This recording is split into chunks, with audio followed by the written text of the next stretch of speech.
ahead here on the West Coast. As Brendan Donovan leads things off, the Cardinals All-Star takes strike one, and we're underway.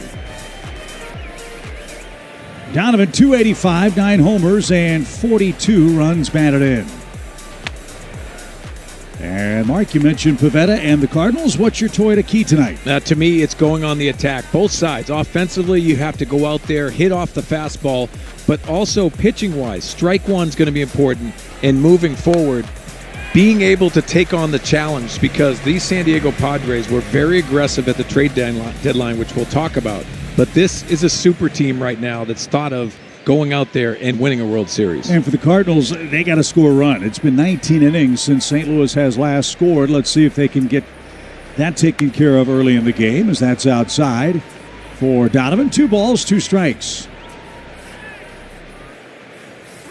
Mike Schilt, Christmas came early. It sure did. A.J. Preller loaded up at the deadline as they try to chase down the L.A. Dodgers. The Padres filled all of their needs. Offensive help at DH, at left field, behind the plate, and they added Mason Miller to an already ferocious, hard-throwing bullpen. Yeah, boy, have they shortened the game, which is imperative for the Cardinals to get off to a good start.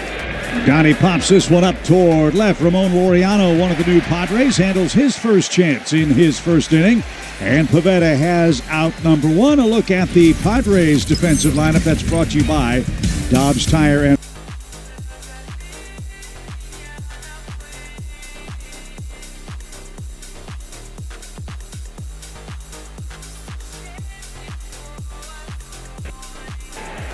Now, Chip, this is a fast track, a playing surface that really benefits the hitters. You shoot those gaps and you can run for days. Herrera digs in, takes upstairs. 1 ball, no strikes. Alex Tassi has ball strike duty. Manny Gonzalez, Brock Ballou, the umpire at second, and Ron Culpa is the man at third.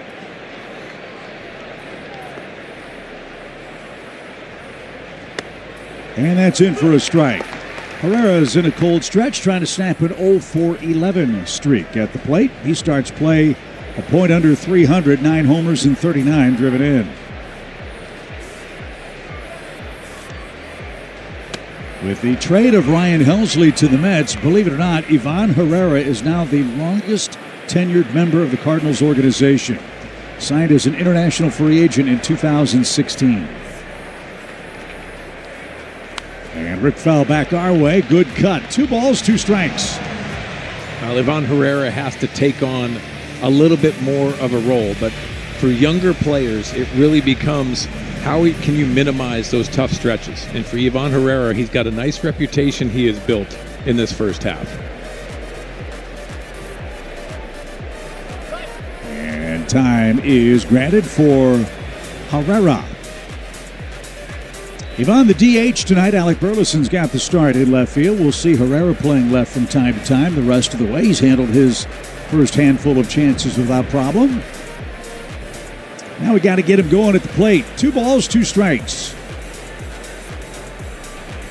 Swing and a miss. There's that north-south action you were talking about. Pivetta has his first strikeout.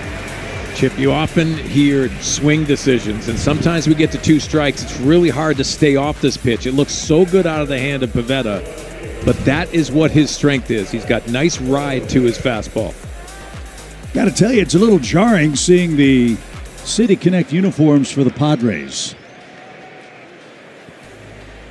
First, Alec Burleson digs in. So used to seeing the Padres with the light brown, the pinstripes, the orange accents. Yeah. I'm not sure what this is. It looks like a Miami Vice or sorbet. Yeah, right.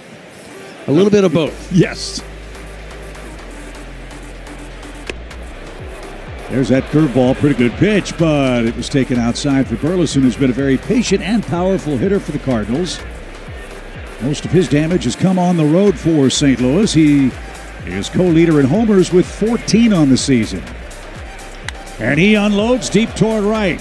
Tatis will turn at the wall. Leaping grab a step shy of the fence. And he'll put that away as that one died on the warning track. Pivetta 3 up and 3 down. Matthew Liberatore in his second start against the Padres.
Texas. The Padres were wrapping up a 3-city all-humidity tour road trip. And they wrapped up that one up 5-5. They've taken off since and trailed the Dodgers by just 3 games out west. Donovan handles his first chance, and Libby gets one on the ground. That's a good way to start. Tatis retired for out number 1. A look at the Padres, who've had 10 or more hits in 4 of their last 7 games.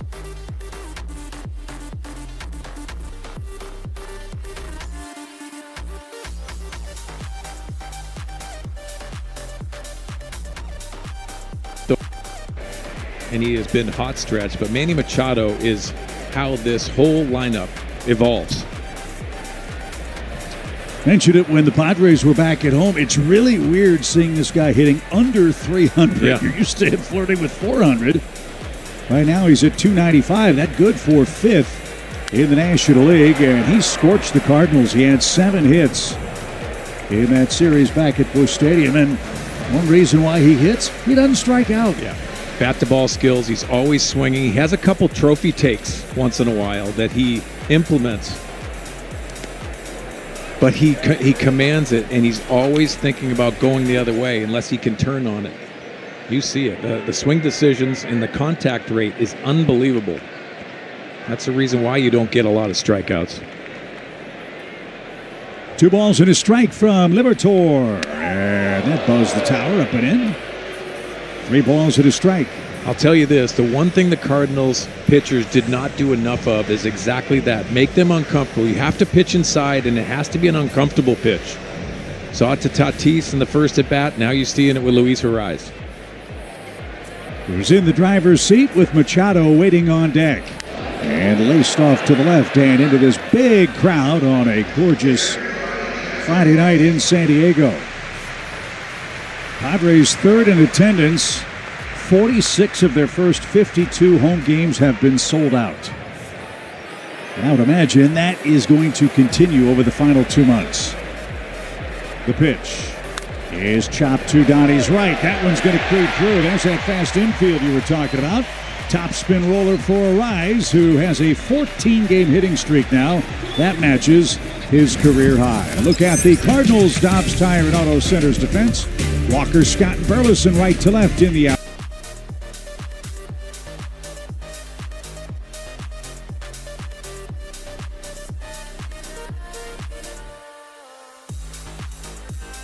Behind the plate.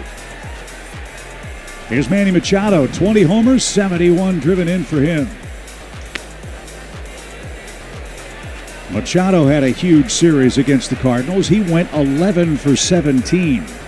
Yeah, and a lot of it was the opposite field, center field. When he's going well, that's where he's got it. But you've got to make him uncomfortable inside. And missed up and away. A changeup, 2 balls, no strikes. Machado, a perennial all-star, silver slugger, MVP candidate, red hot over the last week. Well, you can't pitch to his resume either. You've got to be aggressive. Got under that one, and Jordan Walker is going to catch that. Ariz retreats to first. There's the grab. And 2 men are out here in the opening inning for Liberatore, and Jackson Merrill's next.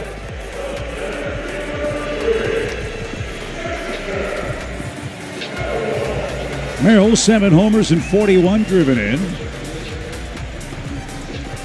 And batting .259 on the season. He was on the concussion list earlier this year and really wasn't himself after he came back from that market. We're told he's starting to look more and more like himself. Yeah, and Jackson Merrill understands the importance. That's the reason why he's in the middle of the order.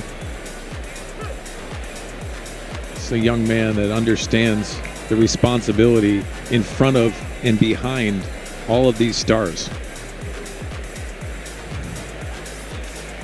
No balls at a strike.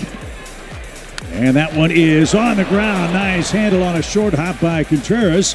And Matthew Liberatore gives up a base hit, nothing else. We head to the second, just underway here at Petco Park.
baseball game that night.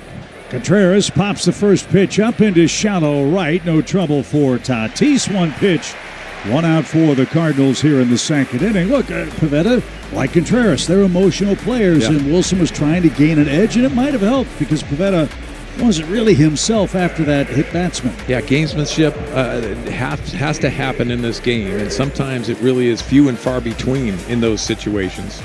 But it makes this series very interesting, too, coming to San Diego. Mason Wynn at 270, 39 ribbies for him, and takes a strike. Mason's played 16 career games against the Padres. He's had multi-hit games in 5 of them. He's been on a nice run in July. Let's hope that carries over here in August. We know defensively he's been elite. In fact, Mason Wynn leads all defenders at any position in outs above average. Yeah, and with all due respect, you don't want to talk about his defense. You just have that expectation. And I say that because offensively, when he gets into that line drive mode, I think that's the best version of himself. Took a shot at right field there and stays alive. No balls, 2 strikes. And it's important to realize that Mason Wynn was excellent with 2 strikes last year. You don't want to get to 2 strikes in this league because there's a lot of put-away pitches, but he flourishes in that spot. About 132 strikeouts in 122 innings, including 1 punch-out tonight. So, yeah, your point, first one might be your best one. Right. Against the Padres right-hander tonight. Just underway, no score. And he just missed. 2 balls, 2 strikes. Nick Pivetta likes to take his spots, especially with that cutter, possibly back it up with a sweeper.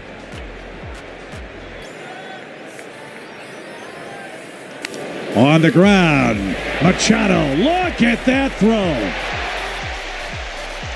He is something else.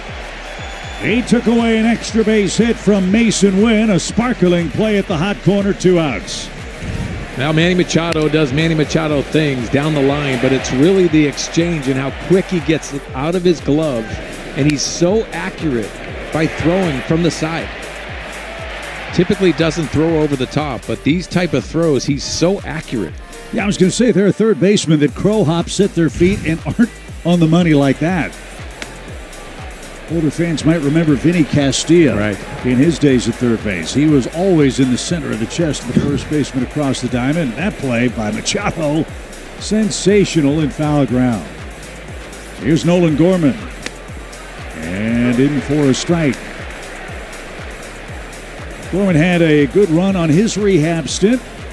Had a couple of extra base hits with Springfield. Well, now he's got a chance to play every day for the next 2 weeks at least. And he unloads to right. Tatis is in and under and has that. And Pivetta's 6 up, 6 down is sending the Padres to the plate in a scoreless second inning.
building towards something that could be really special, and these players believe in just that.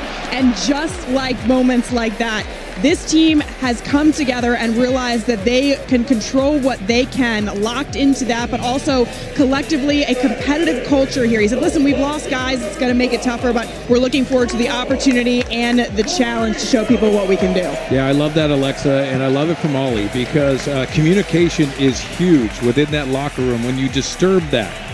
But it really is the end goal and how you're going to react to that. And that's Ollie's message. Listen, we're in the room here, and we have to command going out there and learning and evolving in this game. And this coaching staff has a lot of hands on developing these young men. Ramon Laureano came over from the Orioles. He got a warm ovation as he bats as a Padre for the first time. And look, for Ollie, he's going to sleep really well tonight. Not only did he join the club as we got here at 1:30 in the morning the other night, but he's been in meetings all day, individually and collectively, with coaches, with players, with members of the bullpen, as to how he's going to assign roles. And we keep using the term runway and opportunity. I would assume that's the message for the young guys that are still here. A, you're still here for a reason. Go out and show us why. Yeah, and you don't have to have answers right now. The players have to be the answer. They have to go out there and improve themselves individually, but also collectively. Because at this league, you're playing and you're performing against top-rate pitchers all the time, guys that you're trying to attack. But it's really evolving as a player individually that I think is going to be important moving forward. Laureano had a 15-homer, 46 RBI season with the disappointing Orioles. He clobbered right-handed pitching, and we mentioned earlier for the Padres, not much production out of left field, not much production offensively behind the plate, not a lot out of the DH spot, and their front office took care of all of those needs. Yeah, they did, and they have some right-handed power. Libby gets strikeout. That's his first of the game. Laureano is out number 2. 2 up, 2 man down. Suit up this season at MLBshop.com. Check out the largest selection of authentic jerseys, caps, hoodies, t-shirts, and more. Visit MLBshop.com, the official source for your Cardinals gear. Jake Cronenworth is next. 8 homers, 32 RBIs for him. Now, to me, my first glance with Jake Cronenworth is his shoes. It draws a lot of attention, and he's not a speed burner. He runs well, but man, that draws a lot of attention to your feet. Yeah, he looks like a Crayola crayon box. Neon green. He's got the golden shin protector. I mean, you got to coordinate, right? And what color would you say the helmets are for the Padres? I'm sure there's say mint. Mint. That's probably a good call. To left. Burleson into the corner. And he's got that. An easy inning for Liberatore. 3 outs on 10 pitches. Libby looks good. He's up to the challenge.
My favorite pitchers to watch. Really? Even in the visiting dugout. And I was panicked to be able to go out there and try to perform against him. But I just loved how he went about it. Yeah, Brad Thompson says that Chris Carpenter was mad if he didn't go 9 innings. Yeah. He could have thrown 7 innings of shutout, 1 hit ball. But if he didn't get 27 outs, he was an angry hombre. Yeah, he looked the part. You felt it when you were in the other dugout, and you knew you had to be perfect. That's how challenging it is when you have a presence on the mound like that.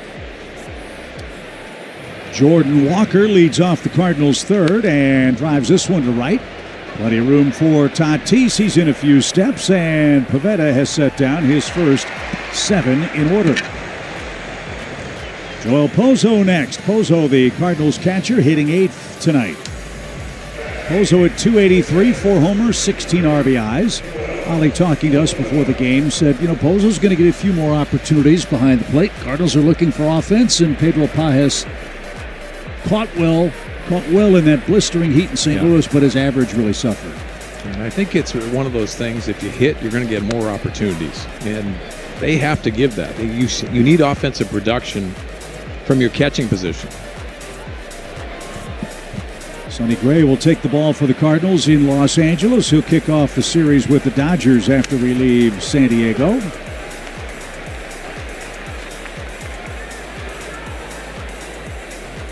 And Pozo, 1 ball, 1 strike.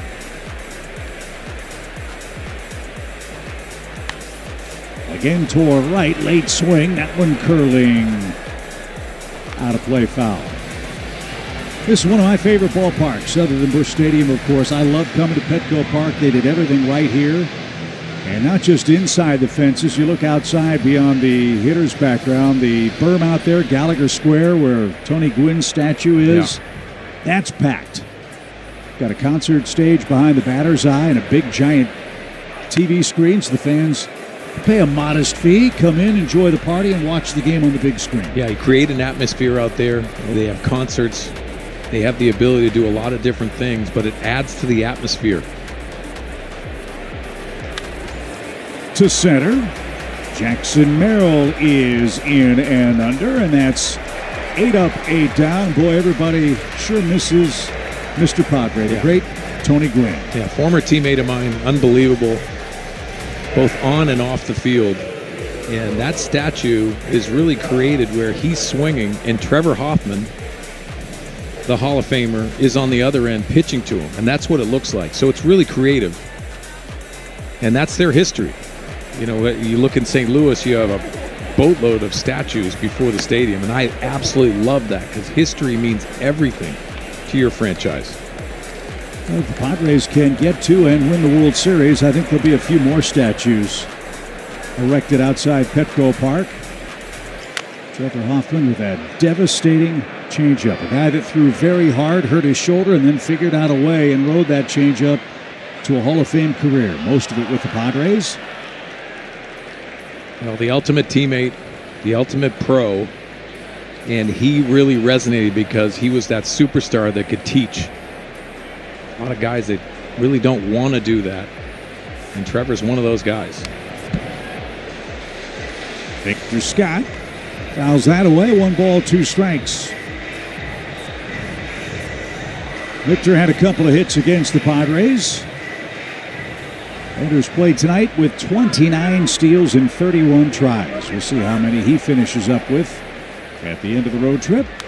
Good cut there. With that high fastball. Again, as you said, north-south, north-south. Well, I'll tell you this, Chip. To handle that in the north-south, especially the north version, which you have to command, you have to get on top of it. You have to think line drive on top of it. And you'll create that backspin where it might take off. If you're trying to hit it up in the air, you're going to get those soft fly balls. So 94 up, 79 down, even count. Think along with Victor. What's Pivetta going to throw here? Well, I think he wants to go up with that fastball, but he has a lot of good feel for the breaking ball early in this game. They've really showed Victor a lot of breaking balls, but he has also handled the strike zone much more.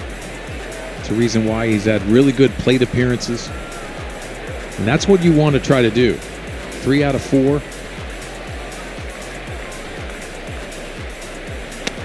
Strike 3 inside corner, a pitcher's pitch. And Pivetta earns his second strikeout. 9 up, 9 down for him. And we head to the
up against Matthew Liberatore. Yeah, Libby's got a good rhythm going right now.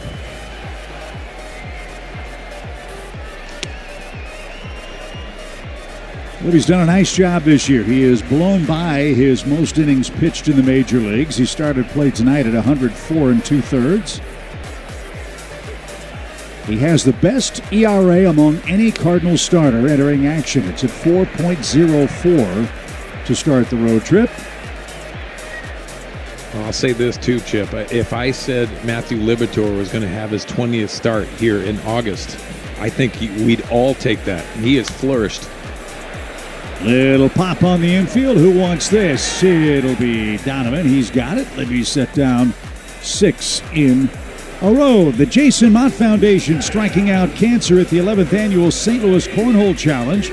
Join Jason Mott on Thursday, August 14th at the Anheuser-Busch Beer Garden. For more information, visit jasonmottfoundation.org/events.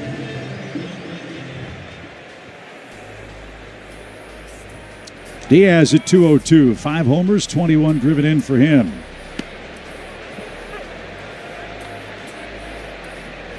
He's a homer away from tying his career high of 6.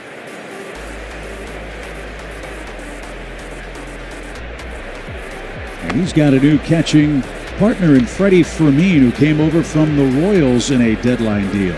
We talked about that, and we'll talk about a lot of the moves the Padres made, but they needed catching help. We talked about addressing the weaknesses of this club. It's exactly what they did, but you think about how important the catching position is moving forward, but also the challenges coming over here and not having a spring training, not having the actual regular season. So you're going to have to get up to speed with all of these pitchers. It's a tough task. 1-2 count. Lifted to right. Walker is underneath that. A lot of fly balls early in the game. That's not a bad idea. You saw a million games in this ballpark. Tongue-in-cheek, it's not as easy to homer here at night as it is during the day. You got to go in certain areas with it, mostly down the line, left field. It travels. Little quirks to that right field. You see the right field porch and over in the center field. That left field area for the right-handed pull hitters is very enticing. Second trip to the plate for Tatis, and he takes inside. 1 ball, no strikes. Yeah, the distinguishing characteristic in left, the Western Metal Supply Building. You've got those 3 tiers of balconies where the fans can watch the game. 336 feet to the corner of that building. Another drive to right. Walker has all the room in the world to handle that. And Libby gets 3 pop-outs here in the 3rd inning. 20 pitches combined in his last 2 frames. He looks good. Scoreless after 3.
Duel so far, it's 0-0.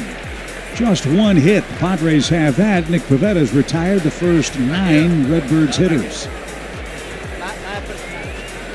Donovan skied out to left his first time and takes upstairs to even the count.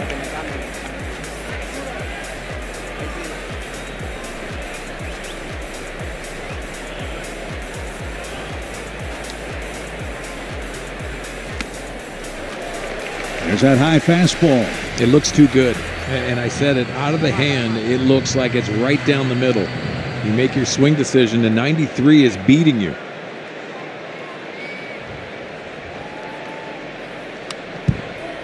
There was again a little harder, but Donnie got a piece of that to stay alive. Donnie's trying to dial that swing in again. He said he's a little too pull happy. Like to try to line one over Machado's head as he's well off the line. Instead, he lines one to short. And Bogart's right place, wrong time for Donovan. He's not shifted over. That's an easy hit. Instead, it's out number 1. Time for our Mass Mutual Behind the Jersey feature. That man is Ivan Herrera, the Cardinals DH. You see the career games. He is maturing with every opportunity. Made himself into a really good middle-of-the-order bat. But you want to get as many at-bats as you can. That's the reason why Ollie has him at the top of the order. Cardinals don't want to catch him a lot, if at all, in the second half with the bone bruise in the knee, with the hamstring problems. But they have tried him out in left field a couple of times. To expand the roster flexibility, but B, Mark, at this time of year, give some guys that need some rest a chance to DH and get off their feet. Yeah, and you also pick your times, too. I mean, if you have a ground ball guy that's starting, why not get that opportunity out there just to get a feel for it? But I like his athletic ability. I like the sense of keeping him in the lineup as much as you can. But also, you have to be versatile with the DH position. Ball and 2 strikes as Herrera steps in. I think it's safe to say this guy's one of the pleasant surprises for the Cardinals this year. Oh, yeah. And the surprise is the consistency that he uses all fields. When you have a young hitter that can do that. Fought off that breaking ball. That's skied to our right. We'll try again. A ball and 2 strikes. Chip, part of maturing is when are you aggressive? When you're taking your A swing, because you need some experience with that against certain pitchers. Sometimes that gets you in too much of a timid mode, or you're overly aggressive. So you see that, and I think Ivan Herrera needs to just settle in and realize, hit the ball where it's pitched, because that's when he is at his best. That tells you right there how they're lined up, straight up in the outfield. Late on that pitch to stay alive. 2 balls, 2 strikes. That was a cutter from Mr. Pivetta. Yeah, that's the ultimate respect. If you're a fan of the game and you watch someone playing you straight up in the outfield, that's because you hit to all fields.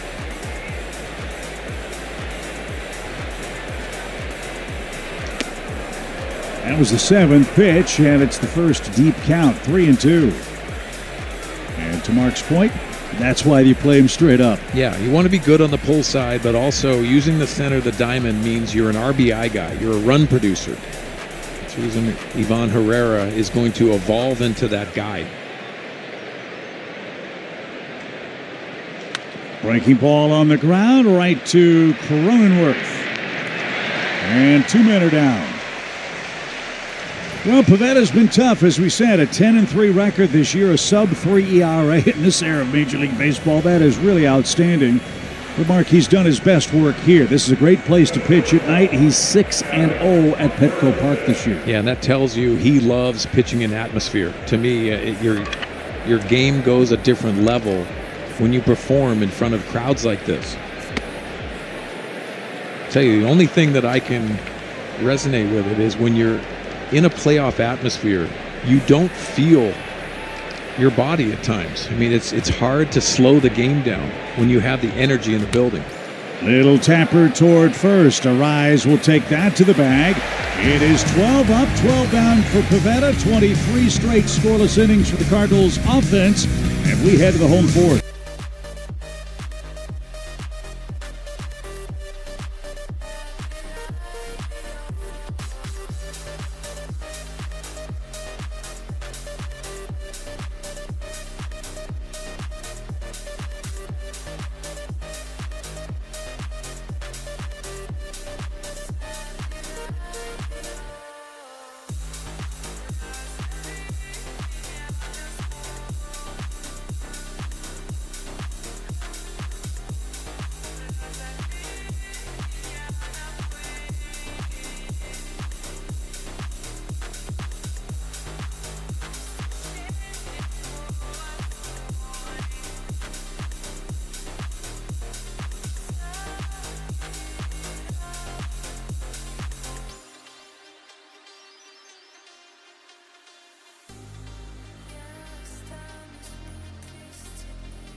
Yes. Tomorrow night. I'm sure he told his parents, make sure everyone buys their own tickets. That's please. always helpful. As Luis Arise has the game's only hit. And Libby delivers a Good pitch, 0-2 ball. He's been free and easy. 14 pitches in the first inning, 10 each in the second and the third tonight. Now, typically, Arise doesn't get fooled, but that was an outstanding curveball. So Libby's retired 8 in a row. Again, Arise has only punched out 12 times. Maybe Liberatore can make it unlucky 13 for Luis. I love when Matthew gets to a point where he feels like he can command the fastball at the top of the zone and he throws balls on purpose. The reason why he can throw that breaking ball and back it up. We've talked a lot about how it's tough for pitchers to face the same opponent in back-to-back starts. What's that game planning like from a hitter's perspective? Yeah, you have the same worries because you know he is going to mix and match, but you're still going for certain areas. And I think that's the important thing that you adjust to. You saw it out of the hand already. That's the biggest thing. It's that window that we start looking at. Tony Gwynn always talked about look at the bill of the cap, then look across, especially with those guys releasing from that window. The best benefit is when you have experience of that, you can see it out of the hand, you can start looking at certain traits. Does he get around the breaking ball a little bit? And that'll keep you off pitches that you're not supposed to swing at. And you get into those leverage counts that I think is really important the second time around. 7th pitch for Arise. He spoils that. And this is what makes him so tough. To your point, he puts it in play and forces you to consistently hit your spot. Yeah, we take a look at the sequence. He's used everything. And you start looking at the different velocities, but also the different spots. But when you have a short swing, you can foul those off and hope for a mistake.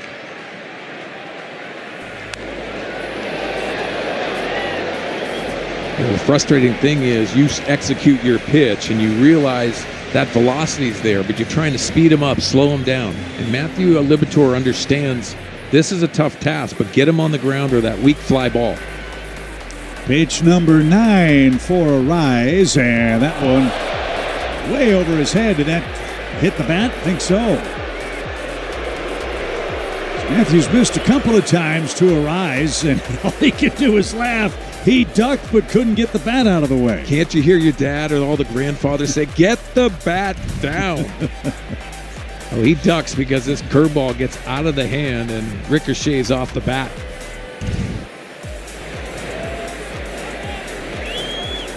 And that's in the dirt.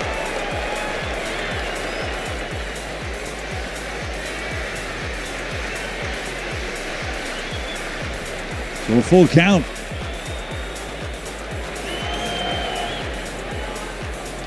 Little tapper, Libby with a backhand stab. And there is your first out. 1 up, 1 down. Manny Machado is coming up after a quick word from Auto Owners Insurance. Auto Owners insures your small business because it isn't.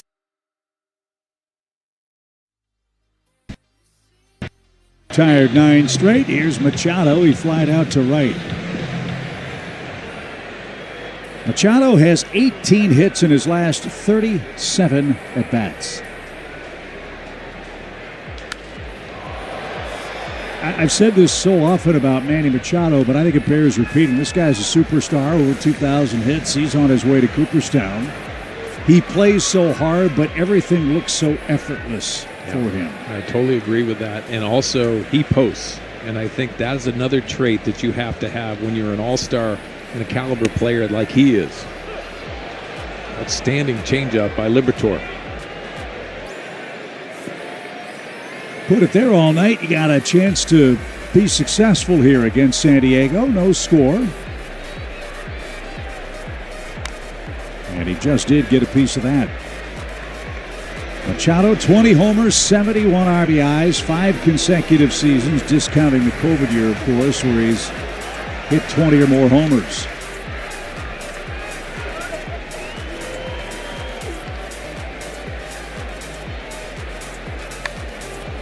Jammed him. That's out of play off to the right. Fan from Chula Vista, California is going to catch that one. That's where they sit here at Petco Park, and they really like to celebrate catching foul balls. Yes, they do. Barehanding it.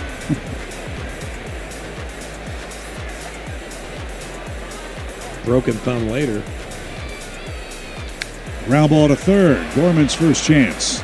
And that'll take care of Machado. 10 up, 10 down for Libby. That ball was scorched. Here's Jackson Merrill.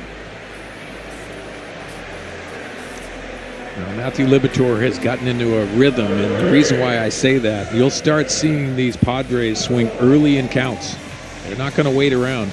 Well, the story of the series in St. Louis was the Cardinals just could not handle the 1-2-3 hitters for the Padres. San Diego's first three batters had 25 hits in that four-game series.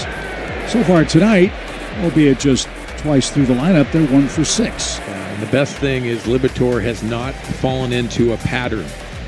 Here's the pitches by inning, very economical.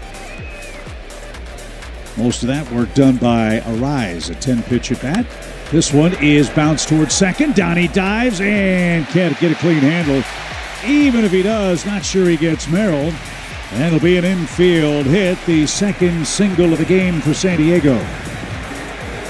Our central bank replay is going to show Donnie going to his right. This hop, when he gets that dive, is going to be really interesting because it's a big hop. It adds to the difficulty of the exchange because he lands on and he doesn't get that exchange. He had an opportunity to throw him out there for a spectacular play. So Bogart's bats sees 0 for 1 with a fly out to Victor in center. And for a strike, bottom of the zone. Boy, Libby is corner to corner using all of his pitches. Last time out against San Diego, 1 earned run in 4 1/3 innings. The Cardinals in that game managed just 3 hits. So he's doing his part. And a generous call on a curveball makes it 0-2. Yeah, and he's earned that because he's been around the strike zone. I think the last time out, he was effectively wild versus the Padres. This time, he is locked in with all of his pitches.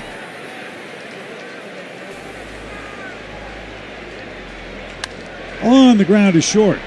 And no trouble for Mason Wynn. Liberatore, 20-pitch inning, his heaviest workload, but the Padres fail to score in the fourth. Cardinals go to work. Nothing.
mobile coverage cam is him just squaring it up. Had that different sound off the bat. And Wilson Contreras broke up that tough stretch of these Cardinals offense. That snaps a 23-inning scoreless streak for the Cardinals at the plate. 13 career homers against the Padres. And Sweet Dog, that was no cheapie. Yeah, how'd that sound? Nearly 400 feet, 105 off the bat. Now Mason Wynn turns it loose. Cardinals have the lead. Contreras, 8 homers on the road now, takes over the team lead with 15 long balls this season. The second against the Padres.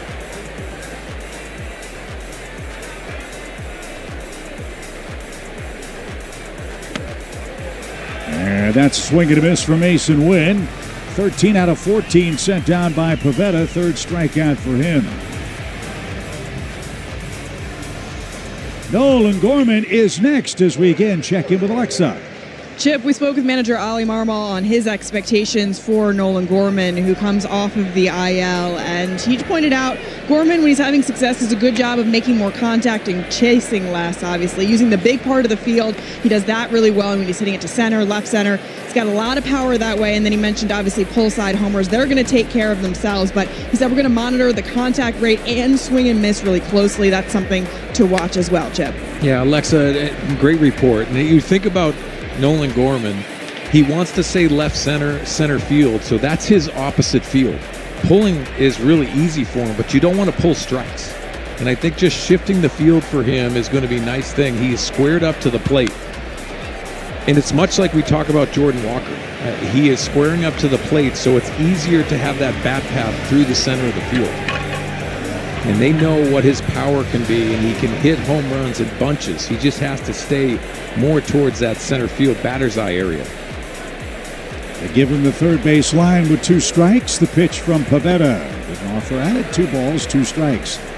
I love the term you used for Gorman and what this stretch of games means for him and, frankly, for the organization. Yeah, it is. It's an imperative. I even mentioned in the open how important this stretch is because he's getting playing time. Swing and a miss. That was up and out of the zone. 4th strikeout. Back-to-back punch-outs after the Contreras homer. I look at this and you evaluate your at-bats, and yes, it's the result of a strikeout, but you had really good passes at the ball. You're going to have that opportunity to evaluate the right way. Sometimes for young hitters, that's difficult to do. This young man started to figure things out at the plate, hitting over 300 since the All-Star break. And that's the pitch, I think, Mark, that's been the biggest difference maker for Jordan Walker. Yeah, and I love how you illustrate it, too, because it really is. It's those swing decisions Brad talks about. It's also maintaining your strike zone. Driven a long way toward right. Tatis, though, will slow as that one spins into his glove, and that will retire the side. Well, Matthew Liberatore, there's your run. Wilson Contreras with a solo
And one man out. Libby's getting the ball on the ground here in game one. He leads 1-0. Yeah, he's a strike thrower. The command is excellent tonight. And moving forward, this is the Matthew Liberatore that you're going to be expecting to be that consistent guy. And you're seeing it tonight. Here's Jake Cronenworth. He flied out his first time up.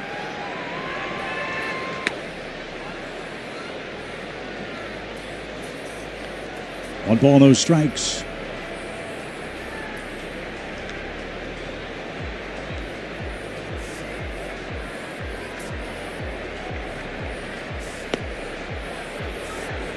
Mets fell tonight 4-3. The Giants beat them in New York. Ryan Helsley did make his Mets debut. Gave up a couple of hits, but did strike out 3. Yeah, that's a good impression, isn't it? And that game for New York.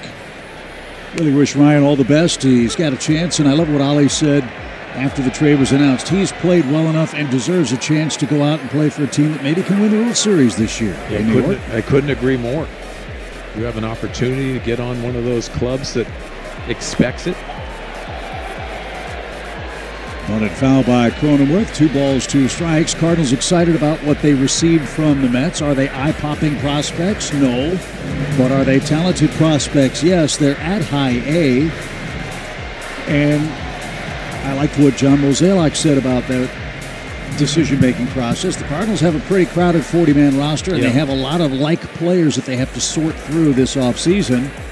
So the 3 players they got back have very good upside, but they also don't make things difficult for him or for Chaim Bloom next year when it comes to how to put together the 40-man for 2026 and beyond. Yeah, you don't have to protect them. You don't have to protect all of those players, but also I think an element to that is these are all guys that they looked at in the draft. And that's one of those things that if you didn't get him in the draft, now you have another opportunity. You know all about that type of player.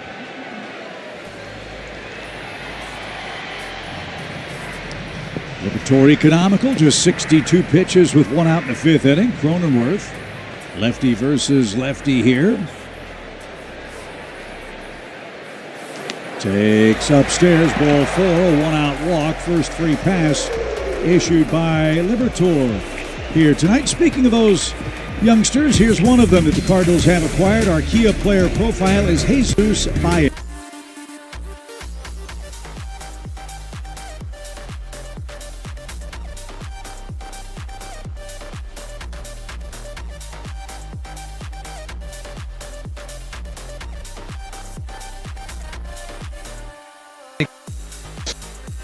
That right-handed power that has the ability to leave the building. Yeah, that's the key for me, right-handed power. The Cardinals have plenty of guys that can thump from the left side, but finding that consistent right-handed bat is something they're looking for, and maybe they've got one in Jesus Baez, who will be at high A. Roller slowly to the left side. Gorman throws on the run, and it's off the glove of Contreras. Cronenworth on his way to third. Everybody is safe. And then the Cardinals throw it away down the left field line. A run is in. So 2 mistakes at first base cost Liberatore a run. We're tied 1 apiece.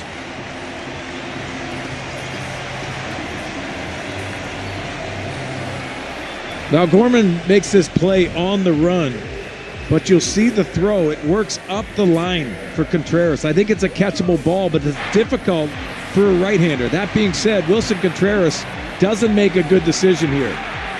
That got through 3 defenders. Yeah, and it was skipping, and it stayed down, but also everyone thought that the first guy was going to get it. So 2 errors on the play, I would assume. E5 and E3, game tied 1-1. The Padres cash in the walk to tie the game.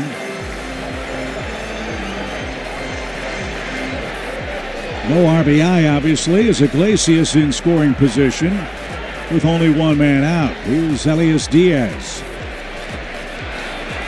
Well, now we'll find out about Matthew Liberatore. Can he put that aside and keep the game tied? Oh, that play, Cronenworth took a big turn around third, but that's a difficult throw to make. And also the way Matthew Liberatore was pitching, want to keep that double play in order. That's the difficult part. Now, emotionally, how do you control this situation and slow the game down? Don't want to walk a 2-0-2 hitter, but if you do, at least you've got the double play possibility. But getting Tatis on the ground is easier said than done in this tie game.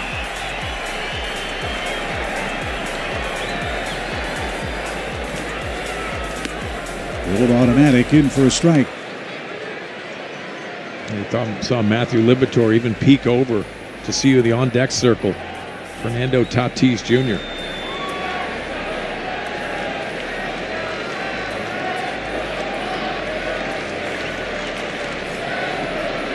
Mentioned it in St. Louis. Tatis has the Craig Biggio treatment on that batting helmet, doesn't he?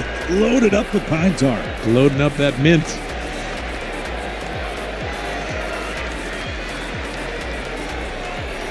Big pitch here for Liberatore. 3 balls and a strike. Off the heat, full count. Yeah, one of those important at-bats where fighting back and just getting it out in this situation is huge. Minimize the damage.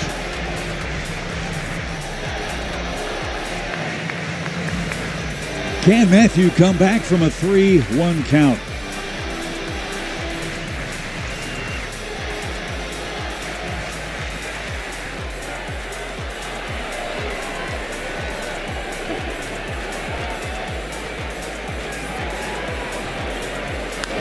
Little flare and a shallow left center field. That'll drop for a hit. Iglesias will score without a throw, and the Padres cash in 2 errors and take a 2-1 lead.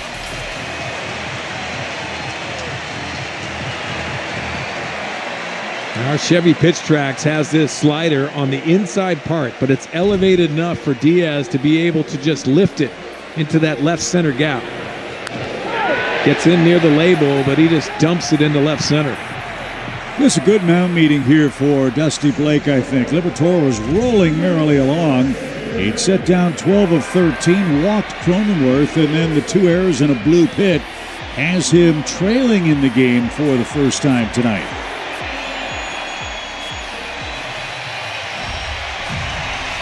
And now this sold-out crowd is alive here at Petco Park.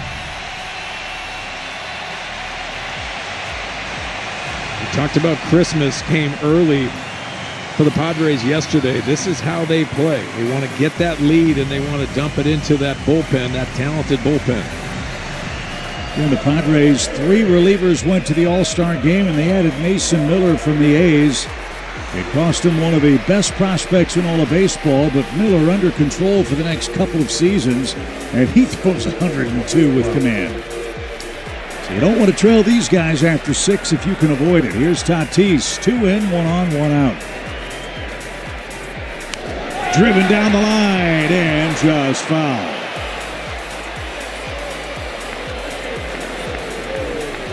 Yeah, when Fernando Tatis Jr. starts getting comfortable, and you can see it, that timing and the mechanism that he has, you've got to make him uncomfortable. Remember, Matthew Liberatore threw that pitch inside. It changes everything when you start looking at Fernando Tatis Jr. It opens up lanes into the outside part of the plate.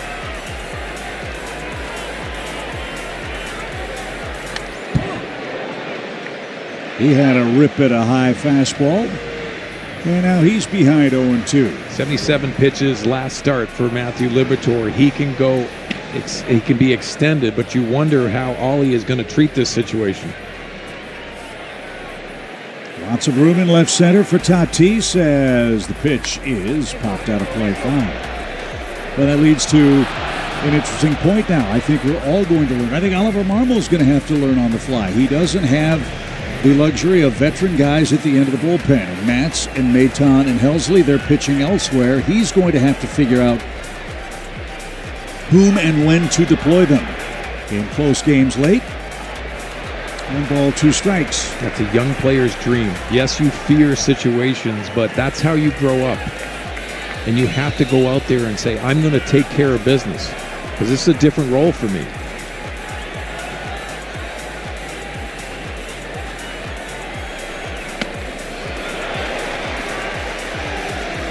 Ozo had to stretch out and made that grab. 2-2 for Tatis, who's 0 for 2 tonight.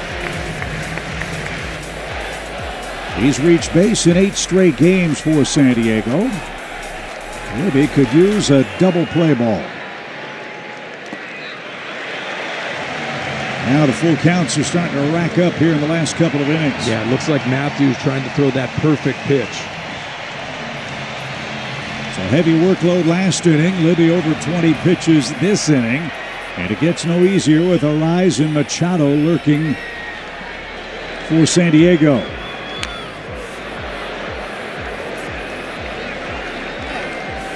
Livertor 5 full counts tonight, despite allowing just 1 walk and 3 hits. 2 Cardinals errors on the same sequence have cost St. Louis 2 Padres runs. It's really changed the game so far.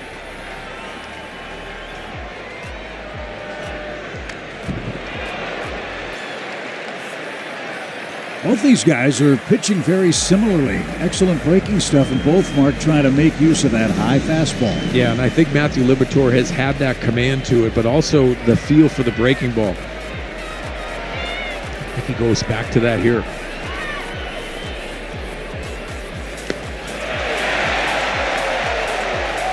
Two on, 2 in, 1 out. Second walk of the inning.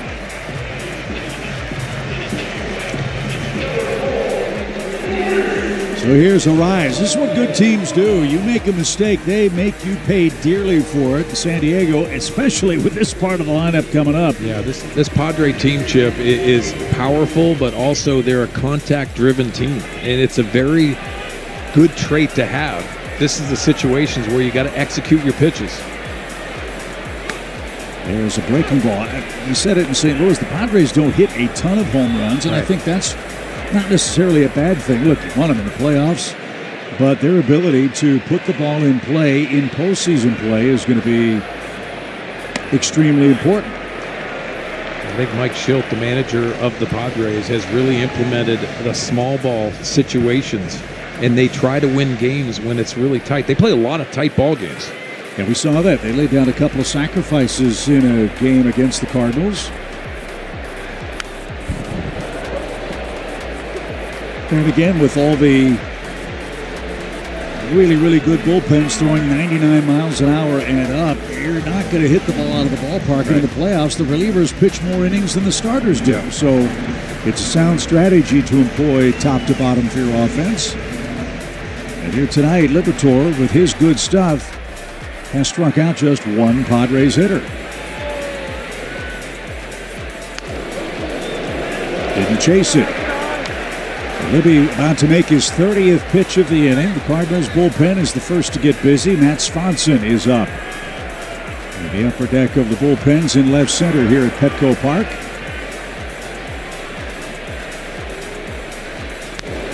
Over third. That's going to drop for a base hit. Cardinals had a rise, played perfectly, but it drops in front of Burleson for a base hit. And San Diego has him loaded, and here comes Machado.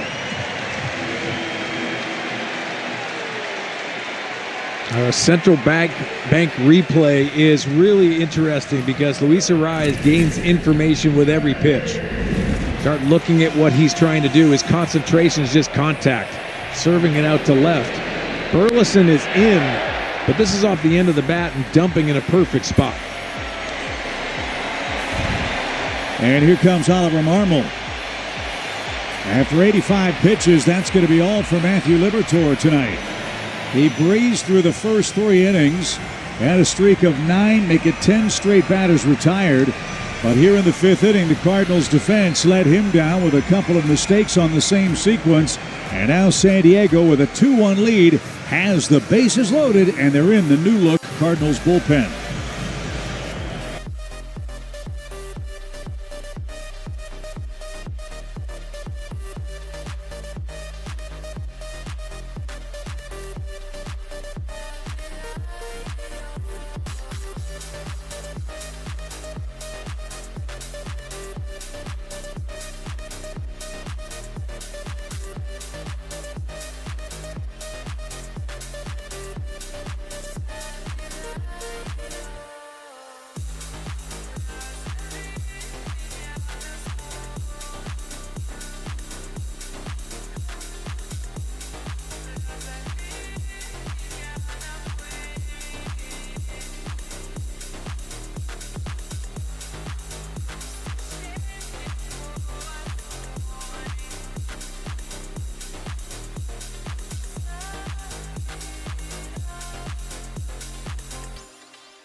Yeah, and bases loaded, big situations, the high leverage situations. Talking about growing up. Well, the Cardinals, since the All-Star break, have been neck and neck with the Padres in bullpen ERA. That will be put to the test here, as Machado couldn't check his swing and takes a strike. Cardinals relief corps, a 1.69 ERA since the All-Star break.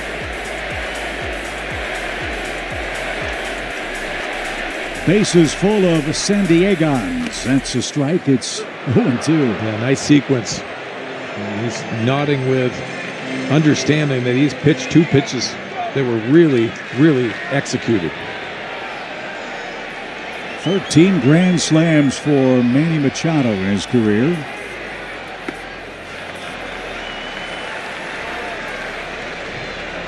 No place to put him.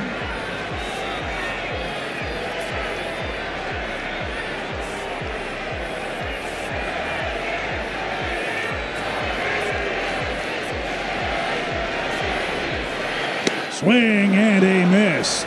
Swanson overpowers Manny Machado. Big first batter retired. There's your second out of the inning. Our Chevy pitch track is outstanding velocity and location. He was sitting slider and he gets beat by the fastball.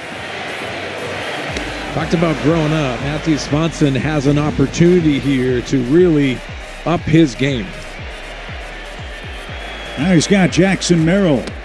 And that's taken low. 1 ball, no strikes. Ali said he was excited about what these kids are going to be given an opportunity to do. We'll see how it works out for the final 52 games of the season. 2-1, San Diego the lead. Almost hit him. What a stop. Man, did that sweeper cut and move. Now the athletic ability of Pozo behind there. It's a sweeper that just really, he overthrows it. Pozo makes a nice play, saving a run. Short backstop here at Petco Park. Speared it down on a knee. Let's see if he drops and does. That's fouled away. 2 balls and a strike.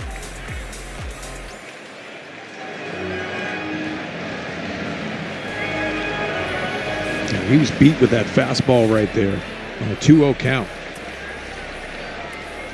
Well, second in the Rookie of the Year voting last year behind Skeens. Lines into center, a base hit. 1 run scores. Tatis around third. He will score without a throw, and San Diego extends the lead.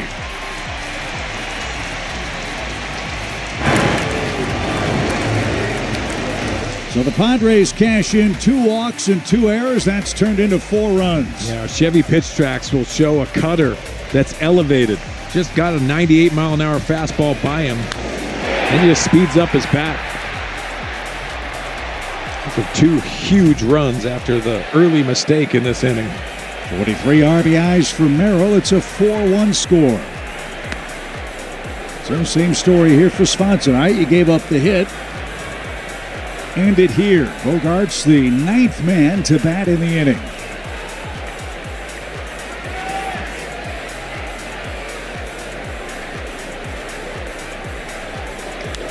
Popped him up. Into shallow right. Walker is there. He's got it. And that'll retire the side. The Cardinals gave the Padres 4 outs and they cashed them in.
Pavetta.com/promotions. Those look like brisket nachos. Maybe tri-tip. Oh, that's nachos? it. Tri-tip. That's right. That's right. Now, I thought the big thing here was the fish tacos. Oh, yeah. You can't go wrong. Fish tacos, tri-tip.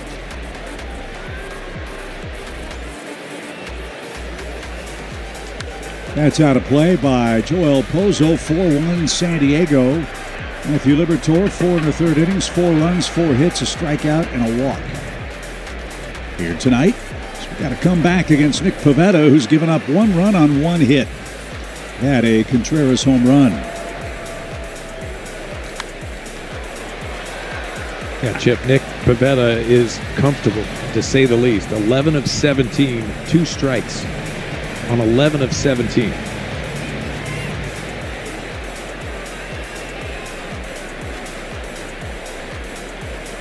Pavetta unbeaten at home this year, has a 3-run lead. That's to center.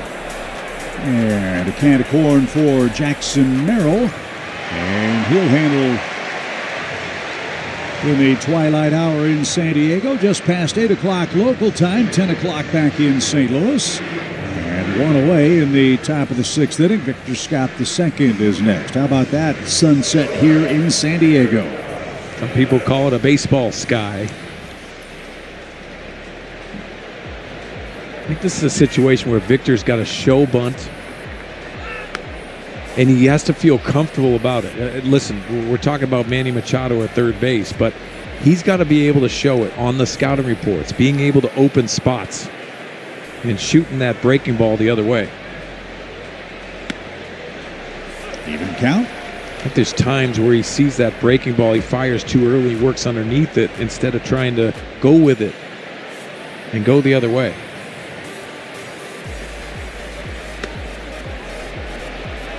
He has held it there, but it was clearly off the plate. 2 balls and a strike. We've seen Victor handle velocity and be able to take that fastball the other way, but he's going to have to do that with the breaking ball.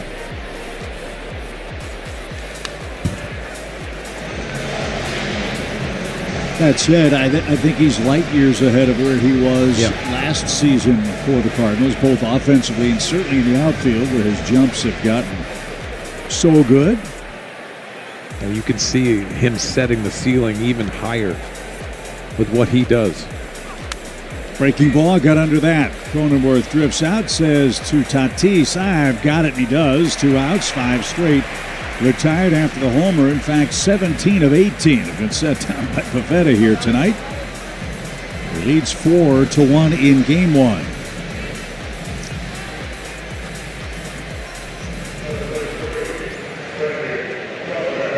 Some high-scoring games in the show tonight. Miami came back and beat the Yankees 13-12, that down in South Florida. As Donnie jumps on the first pitch and he skies it to left, it's going to be a quick 6th inning for Pavetta. It's 4-1 San Diego.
It'll be interesting to see in those high-pressure situations how their composure adapts. Pitching coach Dusty Blake said he's preaching being aggressive and consistent to the guys' Chip. That's part of the game.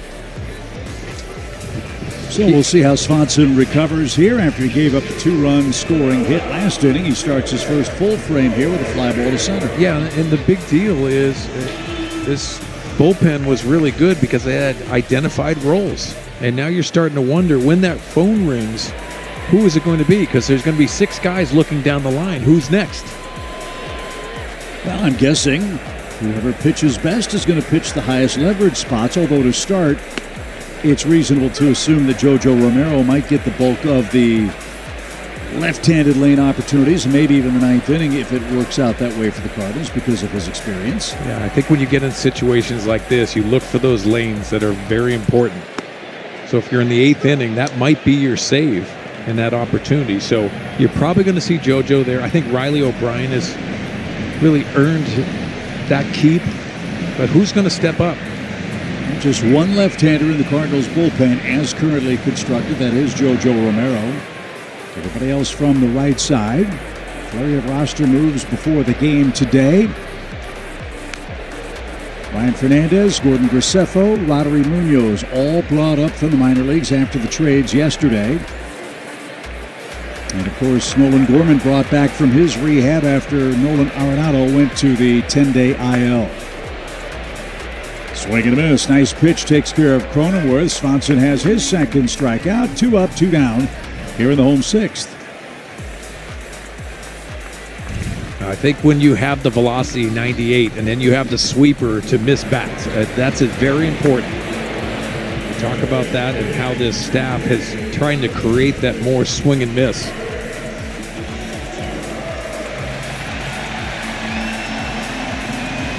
Ryan O'Hearn with the lead will make his Padres debut. He came over from Baltimore.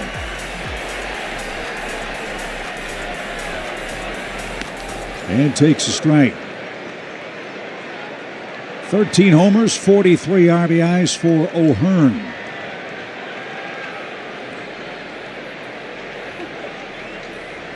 And welcome to San Diego. He just got hit with a breaking ball.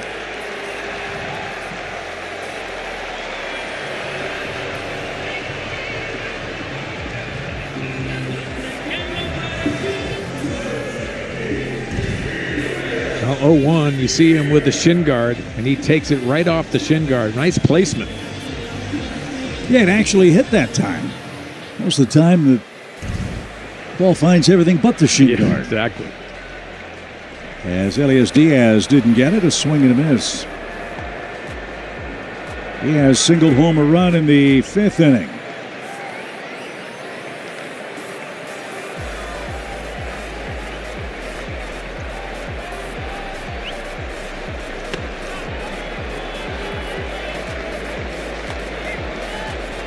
One thing you like about Swanson is the moment in the minor leagues never really bothered him. This was a game-ending pitcher, both with the Toronto organizations and with the Cardinals. Out of play foul. So we'll see how his work translates. We've seen that with Riley O'Brien, right? He'd come in 6th inning, 7th inning chances, and the better he pitched, the later he got to pitch. Yeah, you can even go with Kyle Leahy in that situation. I mean, there's some guys that pitch in front of 10,000 people in AAA. Now times 4 with that, and then some. 2 balls, 2 strikes on the sweeper. I look at it, and you see Matt Swanson, and you see 98 miles an hour, but that's the inconsistent pitch being thrown. I want the aggression and trying to set up that sweeper rather than the sweeper setting up the fastball. Driven to right, Walker retreats, but he's got that. And that will retire the side. Ryan O'Hearn debuts as a Padre, gets hit by a pitch, and we're off.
If one of the Cardinals can go deep again, your Gateway Honda dealers donate $1,000 to the Make-A-Wish Foundation.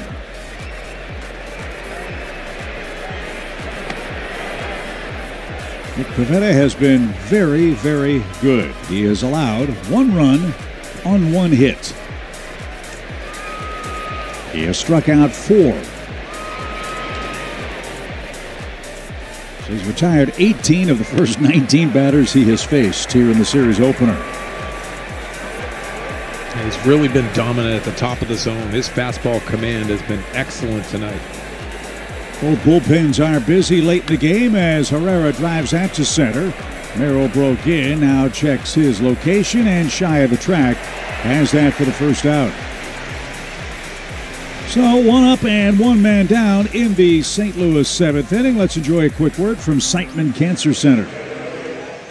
The Brain Tumor Center at Siteman, committed to research.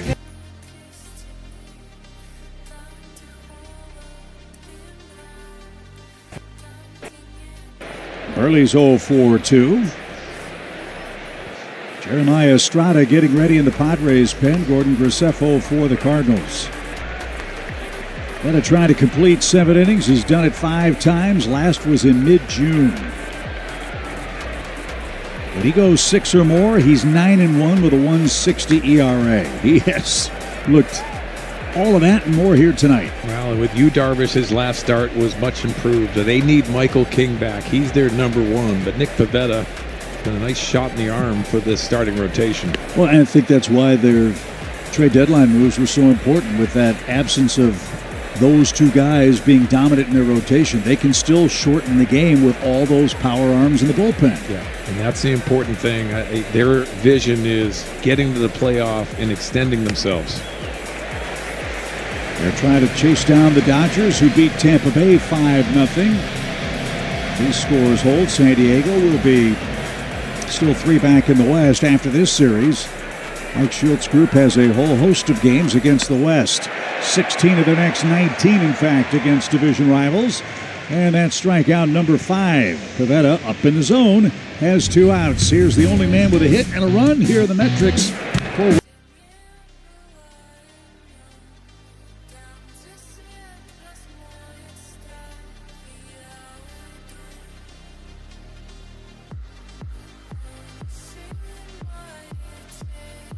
a quick 1-0 lead, but San Diego answered with 4 in the 5th. 2 errors on the same sequence, one by Contreras. Scored a couple of runs. And then the Padres added 2 more, and that's where we stand here in the series opener.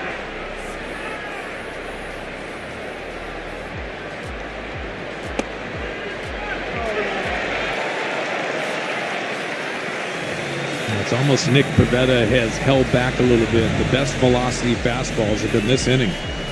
He's rearing back and throwing 96 on that last pitch. On the ground to second, right to Cronenworth. And Pivetta is through 7 innings with a 4-1 lead. Time to stretch.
That's what he's done in 13 games. He's the second Cardinal to answer a Chevy call to the bullpen. He's had 5 multi-inning appearances, and it's going to be interesting how he is used. If he's a one-inning guy and letting him loose, we'll see a different Gordon Graceffo.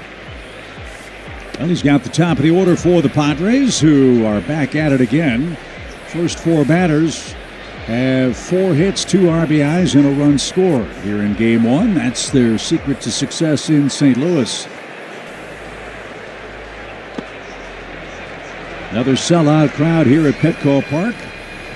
44,623.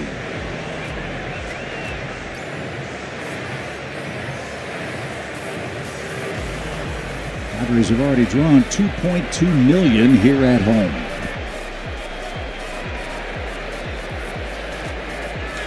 Right back where it came from, and Donovan right at the second base bag. Ooh, that was scorched right by Graceffo. And Tatis is retired for out number 1. That'll get your attention. Well, it was the best Matrix move I've seen.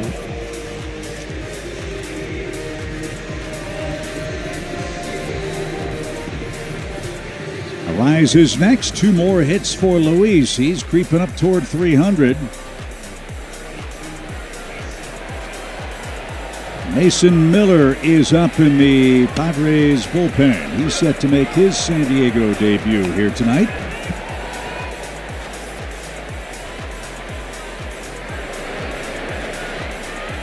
Mike Schilt has a lot of toys with which to play, both off the bench and in his bullpen. Nice play. Mason checks the baseball, gets a good grip, and takes care of Arise for the second out. As we check in with Alexa for that point, she talked with Manny Machado. Chip, Manny Machado held court in front of his locker today in the clubhouse. A crowded field of cameras as he flashed a huge smile and said, "Welcome to the San Diego Padres trade deadline. It never ceases to impress." He said, "I'm never shocked about what we do at the deadline, but adding another closer with the Miller move, it's pretty exciting. But it's also up to us to go out and play our best baseball. The expectations are to try and go win it all and ultimately to bring a championship to the city." Chip. And think about that, Alexa. The last year, they had the Los Angeles Dodgers on the ropes. In their playoff appearance in the 4th game, changed everything for the Dodgers and going on and winning a World Series championship. That is fresh in their minds. So that's why they were aggressive at the trade deadline.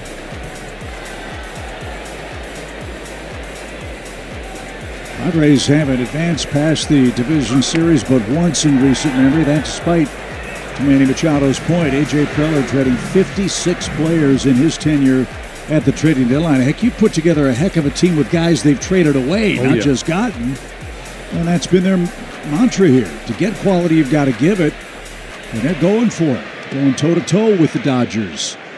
And they're a much bigger market. Maybe not necessarily much bigger payroll. I think a lot of people in baseball were shocked that Leo DeVries, the 3rd prospect in Major League Baseball, was sent to the A's. Well, you're getting an outstanding closer in return. Base hit the other way for Machado. And look, let's look at it from the other side of that. You've got Machado under a long-term contract. Bogarts is signed. Tatis is signed. There's probably no place for a guy like DeVries to play, so why not turn him into something you desperately needed, which obviously they were able to do. Yeah, Chip, and you can't get yourself in a bubble here. These guys aren't getting younger either. Good point. And Manny Machado is in one of those career year modes. So you look at it and understand, we only have a certain amount of choices, and this team is lacking a championship. Well, it's there for the taking for San Diego. Again, they're neck and neck with the Dodgers, who won 5-0 today. Mentioned the high scores around the big leagues. Brewers beat the Nationals 16-9. Pirates 16. Rockies 12 tonight in the 8th. That's lifted toward left. Brewers, though, got bad news. Jackson Chourio, their young superstar, bad hamstring injury. He's going to be lost, they said, for, quote, quite a while. That's a shame. And you don't have a crystal ball. So there's aspects that you feel like, hey, man, they're going to go to the World Series. And you deal with injury. You deal with setbacks. And that's not easy. And this National League is much stronger. So Mike Schilt and this organization understand the challenges are ahead of them. They have to get in to the dance, but they also have to play their best baseball when it's the toughest. And you've got to do it in the division, right? I mean, that's the name of the game. They're 14-12 against the West, 2-5 this year against the Dodgers. That's the difference between the Padres leading and the Dodgers leading the National League West. And it really might come down to how you do against Colorado, right? I mean, that's got to beat those guys if you want to win the West, and San Diego's done that. They've won 5 of 6. A ball and 2 strikes from Graceffo, and at the knees, that's strike 3. Works around a base hit and has a clean 7. It's late in San Diego. Mason Miller set to debut as a Padre.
This is Mason Miller, the former Athletic, who had a dominant run as a closer with the A's.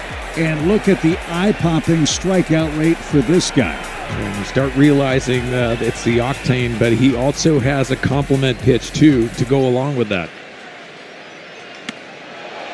And so, as I've said a couple of times tonight, San Diego, an unprecedented 3 relievers go to the All-Star game. They have the best bullpen ERA in the major leagues, and they add this guy who can throw 102. It's important to shorten the games. And he's greeted with a base hit by Mason Wynn, who turned around a slider. So the Cardinals have their second hit. There's a start here in the 8th inning.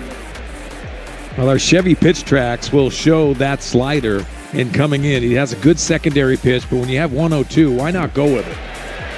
89 speeds up the bat of Mason Wynn. He dumps it into left field for the second hit for the Cardinals. The other, a Contreras homer in the 5th inning. Gorman bats. He could make it a 1-run game with a long ball here.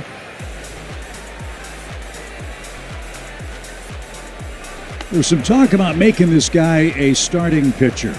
He has had a history of arm troubles before, and look, what a weapon for an inning, throwing 102. Well, I think they've protected themselves in saying this is a closer. And they also, with the A's, they didn't pitch him back-to-back very often because they didn't have to. It wasn't necessarily the wins all the time. But I think you have to protect this prize arm, and I don't think he's a starter profile.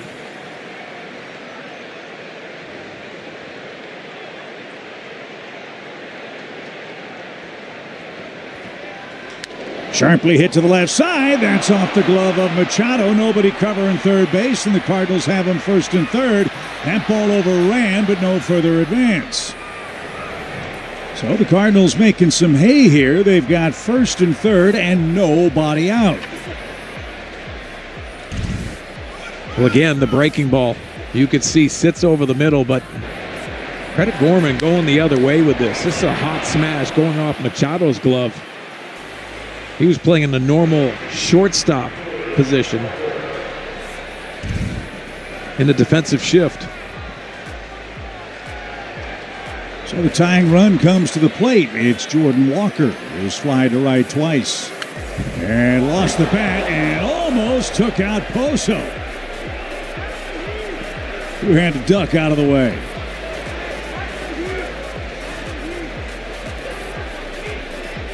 Yeah, might need a little more pine tar. That sticky stuff on those gloves.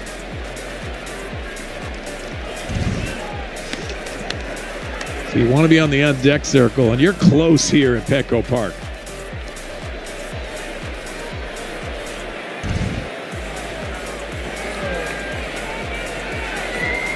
So keep your eyes peeled, Joel, as Walker behind in the count.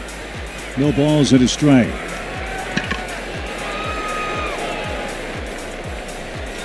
Out of play, foul. It's 0-2. Mason Miller, born in Pittsburgh, was a Pirates fan.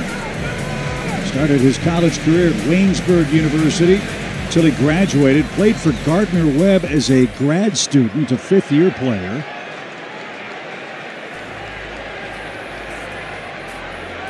First the 0-2 pitch.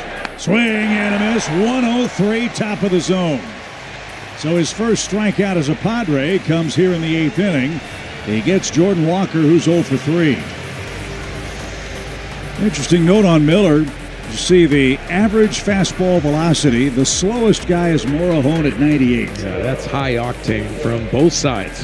Morihone has been an outstanding component to that. Start realizing, too, though, where is Suarez fit into this equation? Roller toward third. Machado, second one. Cronenworth the turn and dug out by a rise. It's a double play.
Sellout, and they have been rocking and rolling from the game's first pitch. Yeah, and they're energized because of that trade deadline. In comes Ryan Fernandez, and our Chevy call to the bullpen. Man, what a welcome sight. Ryan Fernandez is coming back. He was outstanding last year. He got sent down to AAA. Did have good numbers in AAA. But this would be a nice addition to the bullpen. He's back in the show for the first time since April 25th. It is 29 games at Memphis, 49 strikeouts in 34 2/3 innings. And I think that's maybe the biggest organizational shift, Mark, that we're starting to see. And that is an emphasis on swing and miss out of the bullpen and in the starting rotation, especially in this year's draft. Yeah, I mean, that's what you saw in Ryan Fernandez last year, too. That wipeout slider. Didn't have that bite early in the year. That's what they're talking about, just trying to reshape it. But also, last year was just so fast for Ryan Fernandez. 0-5 pick from the Red Sox. And funny how baseball comes full circle after the trade deadline. He's back in the big leagues facing the team against which he debuted. Here at Petco Park, he struck out 3 on April 3rd last season. That also came late in the game, the 9th inning. Can't give him any more as Xander Bogaerts pops one out of play off to our right. It's a ball and 2 strikes. Chip, I always talk about that, and Dusty Blake and Ollie know this. It's the conversations that Ryan Fernandez can have with some of these younger guys that he already pitched with in AAA. To third, Gorman's got that behind the bag. Long throw off target. And Bogaerts is aboard.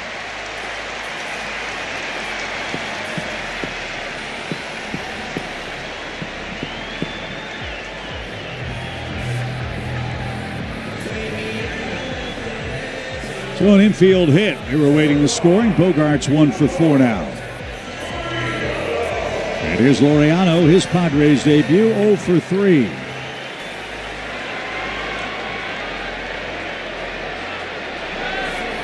So we've seen Laureano, we've seen O'Hearn, we've seen Miller. J.P. Sears and Freddie Fermin, the other 2 big league players that San Diego has added to their roster today. 5 new faces for 14 minor league players. And a pickoff goes awry. That's over Contreras' glove. And Bogaerts at second on an E1. 3rd error of the game for the Cardinals.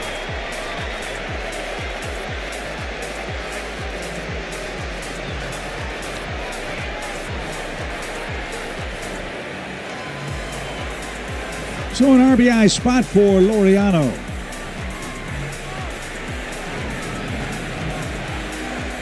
Dusty Blake makes a visit here and tries to settle down Fernandez. Got the ground ball he wanted, but Bogaerts will outrun the wide throw at first. So we pause for a quick word from our friends at Rally House. Play ball, St. Louis. Shop the latest in Cardinals style with your favorite brands and throwback design.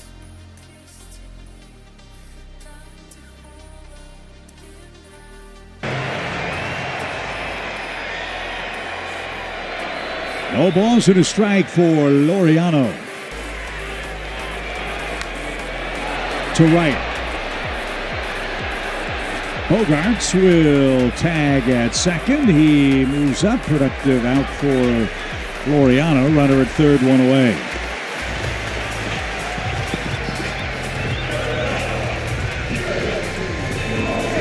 Suarez is up in the San Diego bullpen. The lead at the moment is 3. Yeah, we mentioned this too earlier when Mason Miller comes in and you have Suarez that is your closer. I mean, how does that dynamic work? And that's going to be something that you just can't throw in at any times. Yes, you're going to pick your spots. Squibbered towards short. That won't get the job done. Cronenworth's retired. Good pitch, good result. 2 outs. And let's check in with Alexa for more on Mr. Fernandez. Chip, Ryan Fernandez says his focus is on getting himself back to where he was last year, and he worked on that in the minors, and coming back here is a huge opportunity for him. He said he had a couple of mechanical tweaks. One is his glove positioning on his fastball. That's one thing he's worked on. And the other one is his mentality. He said he was trying to deny that he was being soft out there on the mound. So he met with Jason Isringhausen. They had a meeting about his mentality.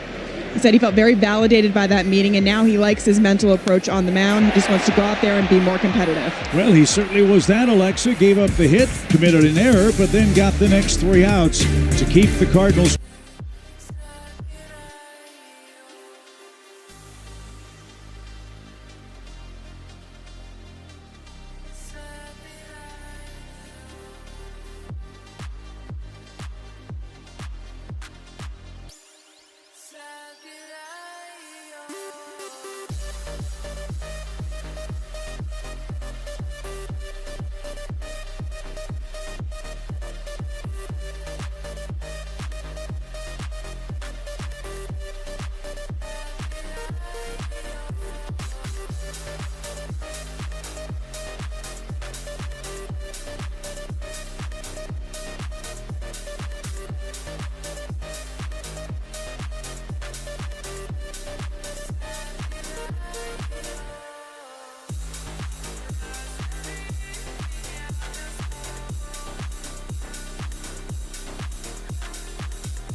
A 3-run advantage. Triple digits fastball, and you see in his 47th games, hey, he has been excellent. An all-star closer, just adding to this dominant bullpen. 30 saves for Suarez. That's 2 ahead of Josh Hader of Houston and Carlos Estevez for Kansas City. And I think the other great thing for San Diego in getting Mason Miller, they have protection now in case this guy chooses to become a free agent. You got to feel like you have a closer mentality every single night. And as we've mentioned, shortening games is very important. So Victor Scott leads off the Cardinals' ninth. He's 0 for 2.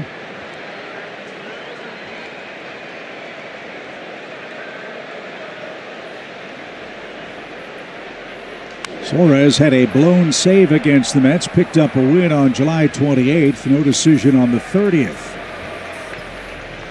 So he's pitching roughly every other day. He had a save in the series in St. Louis. That was on July 26th. 1 inning, 1 strikeout back at Busch Stadium. Fastball, changeup, sinker. His pitch mix as Victor ahead, 2 balls and a strike. Cardinals had a chance against Miller, 1st and 3rd, nobody out. But a strikeout and a double play took him out of that late inning chance.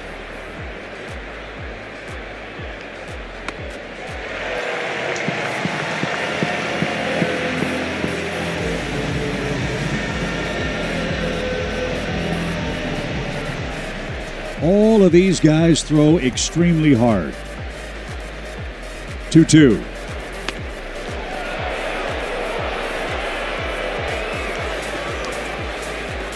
It's amazing. 30 years ago, everybody was on the top step of the dugout when a reliever threw 95. Oh, yeah. And the game has changed. It's high-octane velocity. Pop fly foul. We'll try again. And I know they throw more breaking balls, but it really doesn't make any sense. If you can't handle velocity at this level, it's going to feel like you have 2 strikes every time they call your name. Padres have struck out 6 Cardinals batters in the game.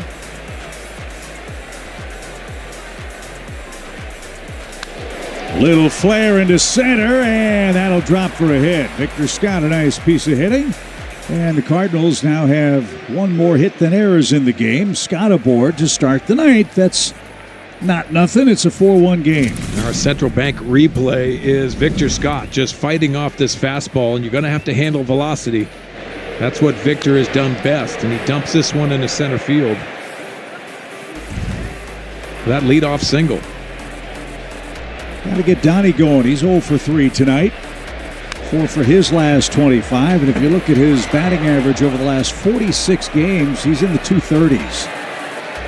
And you know what happens with that, Chip, is just you feel like you're in parts. And it really is hard and perplexing because your work before the game feels good. Then you get to the game and the results aren't there. Driven high in the air toward left. Laureano is underneath. He adjusts on the fly and hustles the ball back in with Victor Scott lurking. Donovan retired, 1 away for Herrera. Well, Manny Machado's had a big night, especially defensively. Our Budweiser.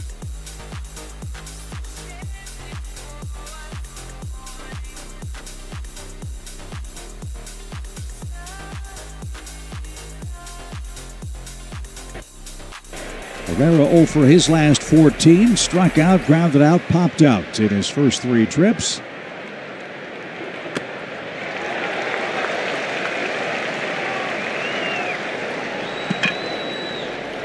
Miller threw a pitch 103. Suarez is pumping it up there 100, 101. Well, you try to rally against that. That's awfully demoralizing, isn't it? Yeah, and these guys are going to feed off each other. Sharply hit to third. Machado scoops. There's 1. There's 2. And San Diego wins by 3. 4-1 is your final score. Pitching the story tonight for the Padres. Pivetta, Miller, and Suarez were dominant. Well, unfortunately, the defensive mistakes changed this game for the St. Louis Cardinals, but it was too much Nick Pivetta. Nick Pivetta was outstanding. Only one mistake to Wilson Contreras, and that was the name of the game. Pitching.